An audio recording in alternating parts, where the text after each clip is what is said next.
Assalamualaikum dan selamat sejahtera. Alhamdulillah, hari ini saya berpeluang untuk melaksanakan program lisensi buku yang dianjurkan oleh JPWPP. Untuk lisensi buku kali ini, saya telah memilih buku bertajuk The Leader in Me. Sebenarnya buku ini sangat menarik perhatian saya dan saya telah menjadikan buku ini sebagai panduan untuk melaksanakan tugas-tugas saya di sekolah. Untuk pengetahuan semua, The Leader in Me ini bahasanya sangat mudah difahami dan yang bestnya versi bahasa Melayu juga ada. Jadi sesiapa juga boleh membaca buku ini untuk dijadikan panduan supaya kita dapat menguruskan sesiapa saja yang berurusan dengan kita, terutamanya digalakkan guru-guru untuk membaca buku ini.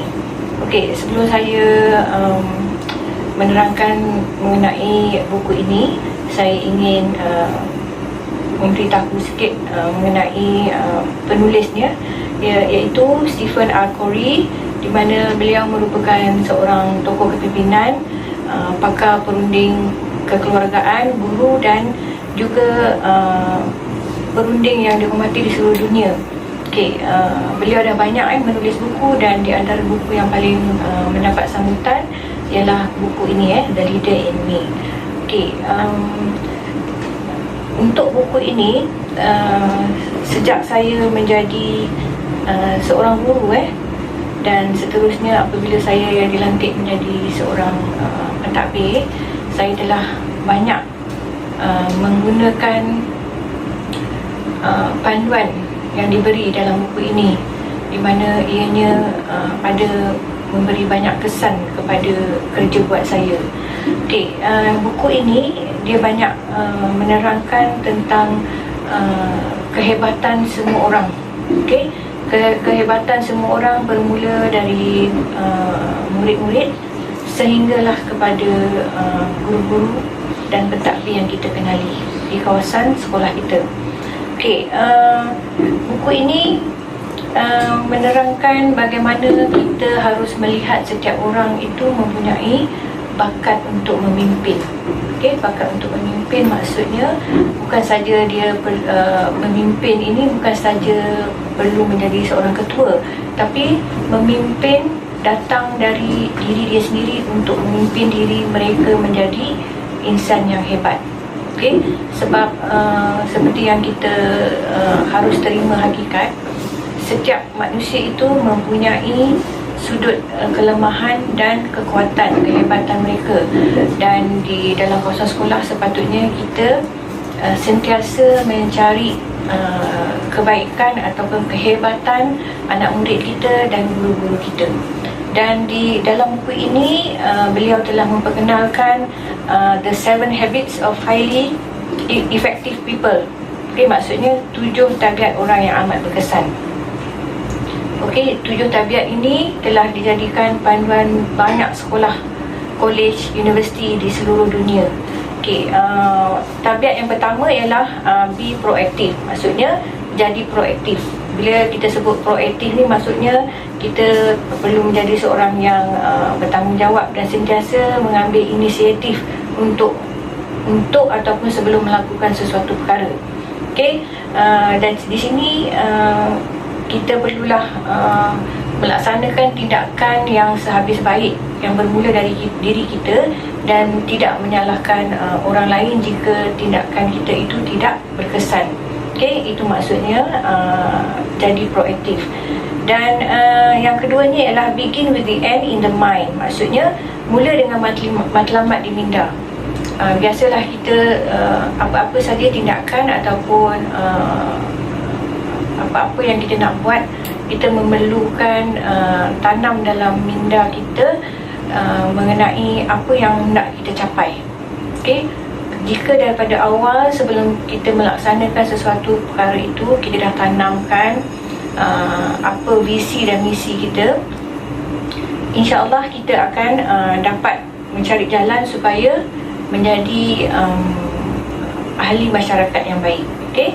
Yang ketiga, tabiat ketiga ialah put first thing first. Maksudnya utama perkara yang penting dahulu. Okey. Seperti yang kita tahu, banyak perkara yang perlu kita laksanakan sebelum kita nak capai kejayaan. Tetapi sebelum kita mencapai kejayaan, kita kena pastikan kita kena mendahulukan perkara-perkara yang penting. Okey? Dan kita perlu kenal pasti apa tindakan pertama, kedua, ketiga yang perlu kita buat sebelum kita mencapai apa-apa saja kejayaan yang kita hendaki. Okey, di sini dia menetapkan prioritinya supaya kita sentiasa berdisiplin dan melaksanakan kerja buat kita tu dengan teratur. Okey. Dan tabiat ketiga ialah think win-win. Maksudnya fikir menang-menang.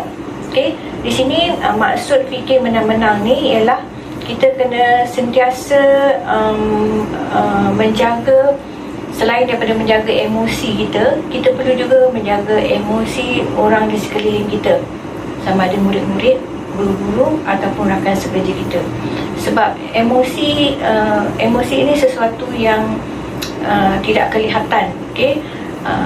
Untuk melaksanakan sesuatu kerja ke arah kejayaan, kita tidak mampu untuk melaksanakannya secara bersendirian. Kita perlukan sokongan kawan-kawan, kita perlukan kerjasama ibu bapa, kita perlukan tindakan murid-murid supaya apa yang kita idamkan tu tercapai. Jadi dalam proses untuk mencapai ni, kita perlu menjaga emosi setiap orang yang kita hadapi. Okey, seterusnya tabiat yang kelima ialah seek first to understand then to be understood. Maksudnya usaha untuk memahami dahulu, kemudian untuk difahami. Okey, sebelum kita hendak orang lain memahami kita, kita perlulah memahami orang lain dahulu.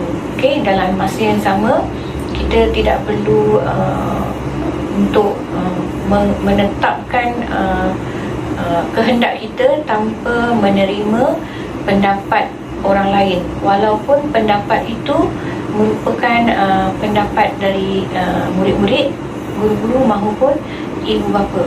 Dan apabila kita sentiasa menerima pendapat untuk dipertimbangkan, insya-Allah kita akan dapat pelbagai cara dan jalan untuk kita usahakan ke arah kejayaan itu. Okey. Dan di sini juga untuk menjadikan orang lain lebih selesa dengan kita, kita perlulah sentiasa membuat diri kita disenangi untuk dibawa berbincang. Okey. Dan kita tidak perlu mengadakan jarak yang terlalu jauh atau tinggi antara kita dengan murid, ibu bapa ataupun guru-guru. Sebab mereka ini semua merupakan sumber-sumber vitamin pada saya lah, ya, untuk melaksanakan tugas-tugas saya. Dan tabiat yang keenam ialah bersinergi. Maksudnya di sini kita kena sentiasa menghargai kelebihan dan kekuatan orang-orang di sekeliling kita, terutamanya guru-guru. Dan di sini saya mengambil pendekatan untuk dari panduan daripada buku ini. Saya sentiasa mencari kekuatan murid dan guru-guru, dan untuk kelemahan-kelemahan mereka itu saya akan cuba mengatasinya dengan cara yang lebih baik. Tetapi sepanjang pelaksanaan kerja untuk apa-apa kejayaan, saya sentiasa highlightkan kelebihan murid dan guru itu. Dan apabila kita sebut mengenai murid, murid-murid, kita ada pelbagai aras murid. Dan saya sentiasa menggalakkan juga guru-guru mencari kekuatan murid-murid yang ada masalah disiplin ataupun murid-murid yang lemah. Kerana kita memang perlu yakin bahawa setiap murid itu ada kekuatannya, walaupun murid itu kita dapati ada masalah disiplin. Okey, kerana untuk kejayaan murid-murid yang dikategorikan sebagai lemah ini, sebenarnya mereka bukanlah lemah, tetapi mereka tidak berpeluang untuk menonjolkan apa kekuatan ataupun apa kehendak mereka untuk mendorong mereka mencapai kejayaan. Jadi apabila kita sentiasa mencungkil bakat setiap murid dan setiap guru itu, insya-Allah lama-kelamaan kita akan nampak hasil yang akan mereka tonjolkan. Okey, mungkin dari murid yang pemalu akan menjadi lebih yakin apabila kita memberi peluang. Begitu juga dengan guru-guru yang merasa tidak yakin dengan kekuatan yang mereka ada. Jika kita tidak upayakan kekuatan dan tonjolkan kelebihan mereka, mungkin mereka tidak sedar yang mereka mempunyai kepakaran dalam salah satu bidang itu. Okey. Dan seterusnya, bagi tabiat yang ketujuh ialah sharpen the saw, maksudnya tajamkan gergaji. Di sini maksud sharpen the saw tu, kita sebagai manusia yang ingin sentiasa tubuh badan yang sihat, okay?